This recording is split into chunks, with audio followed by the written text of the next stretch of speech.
嚟第四節啦。咁頭先都提到啦，內地嘅智庫咧都有好多好優秀嘅例子啦。咁其實而家大灣區嘅一啲嘅政策啦，或者啲措施咧都推動得如火如荼啦。咁其實智庫或香港嘅智庫啦，同大灣區咧未來嘅發展咧，會唔會有啲咩嘅方向呢 Henry？我知道咧，其實喺2年前呢，就有個叫大灣區智庫聯盟嘅，咁就係香港同內地嘅喺大灣區嘅智庫一齊去組成。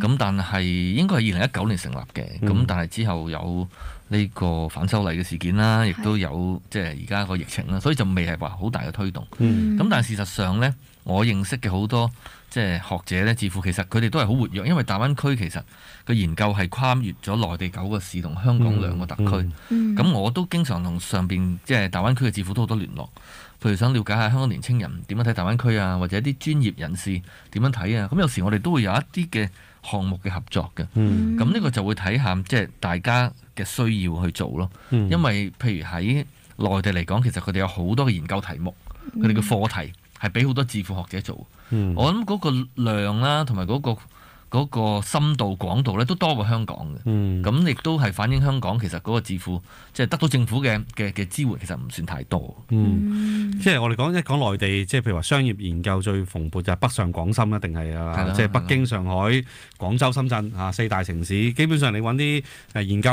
即係商務嘅研究人才一定喺度揾。咁已經有4個當中有2個係喺大灣區啦，廣州同深圳啦。咁所以人才就不缺嘅。咁但係你話智庫組織嗰個角色咧，就可能要睇翻嗰個市政府嗰啲態度咯。譬如有啲好進取啲嘅城市咧，就特別譬如深圳咁樣咁佢最近推出咗嗰個數碼化，咁啊真係創先河，或者香港都未有討論啊！即係究竟喺個數碼世界裏邊嗰啲規範係點啊？你啲支付系統啊，你啲私隱啊點樣？咁其實如果深圳市政府自己班公務員唔識得去咁樣起草一條咁嘅新嘅法例喎，佢都要好多嘅外邊嘅特別係商業活動嘅熟悉嘅人士去提供好多意見，先會有啲咁嘅初稿出到嚟。咁呢個角色就會喺特別呢啲中國嘅前進啲嘅城市咧，係特別係即係受人重視咯。咁其實咧啱先都提到啦，內地同埋大灣區一啲嘅智庫嘅現狀啦。咁其實咧呢啲智庫研究都好多港澳嘅問題。咁其實可能我哋普通嘅市民即係香港人、年輕人啦，可以點樣去參與到呢啲嘅項目咁樣嘅咧？嗱，其實我覺得咧，即係當然智庫係一個組織啦，咁你可能真係需要一定嘅學歷啊、經驗啊咁去參與。咁但係其實智庫你又唔需要諗得佢咁複雜，其實佢都係反映意見啫嘛。咁其實而家年青人有好多嘅問題，其實可能特區政府都想知道㗎。譬如話啲創業嘅問題嚇。即係發展嘅問題，升學嘅問題係啦，即係想讀研究院啊，翻內地讀研究院有咩困難咁？呢啲都係可以即係智庫關注嘅喎。因為而家其實大家知道咧，譬如你做問卷喺網上做問卷，即係如果有興趣嘅年青人，譬如你喺大學讀緊公共政策，你自己都可以發起，譬如你界定一個群體啦嚇，譬如話我亂噏，譬如咁多間大學嘅讀公共政策嘅學生同畢業生。咁我哋可唔可以做一個研究，就話其實你哋讀完之後個出路係點嘅咧嚇？咁其實你係咪真係好想做公共政策，但係個社會冇機會咧？咁你做一個咁嘅研究嚇，跟住揾何文傑幫手開個記者會咁，可能都已經引起關注。即係變咗，我諗智庫當然係相對專業啦，但係即係做政策研究、收集意見、做問卷、發布呢啲其實唔難嘅，因為大家讀社會科學嘅同學咧，你喺本科都會讀到噶嘛，又唔需要諗到咁複雜咯。尤其是而家有社交媒體啦嚇，即係你可以整個 Facebook page 咁樣講下自己嘅諗法。咁即係當然呢個同參加智庫唔同，但係嗰個政策研究嗰樣本身咧，其實我諗好多人都可以做到嘅。咁其實即係仲有一個就直接去打工啦。係啦。咁年青人好難，你突然之間走去話我想做你理事啊嘛，係嘛？何建中未必俾你做啊嘛。但係如果你話想揾份工去接觸下呢個範疇，咁都係一個長年都缺人嘅。咁特別是你如果同嗰個機構嗰個智庫嘅中心思想咧係接近嘅個想法，哇！佢簡直求才若渴啦嚇，即係好似古時戰國時候嗰啲萬常君啊食客咁啫嘛嚇，食客3000咁啊食客其實萬常君就類似古代嘅智庫啫嘛，係嘛？即係佢提供意見俾阿齊王咁樣點樣守住個齊國嚇，冇俾秦國食咗，咁佢都要請好多食客㗎，嗰啲食客咪就係即係馮孫嗰啲咁嘅即係啲人才咯。咁即係其實致富其實即係都係將以前嗰種呢種累積唔同人嘅人才啊，反而致富係最重視人才。因為你每個人都獨當一面，有個想法咧，加入落嚟就係自然可以發揮到功能。應該講呢幾年嘅致富，我覺得個發展係其實反而越嚟越快嘅。雖然個經濟好似差咗，但係正正係有問題更加多，就需要更加多嘅研究去解決嗰啲問題。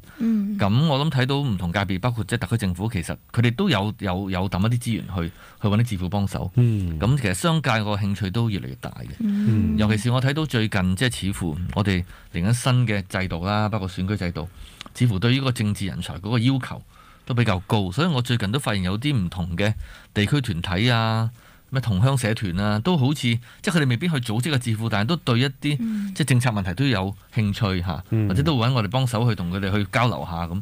咁我諗呢個都係一件好事嚟嘅。Harry 咧，即係何建忠咧做過即係問責官員啦嚇。咁算唔算你曾經推動過呢個旋轉門咧喺致富同呢個入政府之間嚇？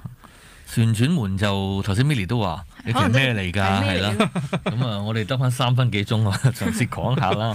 即係話其實我諗佢主要就係譬如喺啲歐美國家，咁商界致富同埋政黨係好緊密聯繫嘅。咁譬如話即係當譬如係共和黨啊選輸咗啦，咁即係特朗普唔計啦嚇，其他嗰啲官員咁佢去邊呢？咁佢有啲可能會去翻同佢哋理念相近嘅致富，就攞佢政府嘅經驗去幫助政策研究，其實好重要嘅。咁另一方面呢，就係佢亦都係一個人才庫，佢可以吸納唔同嘅人才。咁如果個政黨選上咗，咁佢又可以咧喺嗰度人才咧揀佢哋入政府，咁咧就外國嘅模式。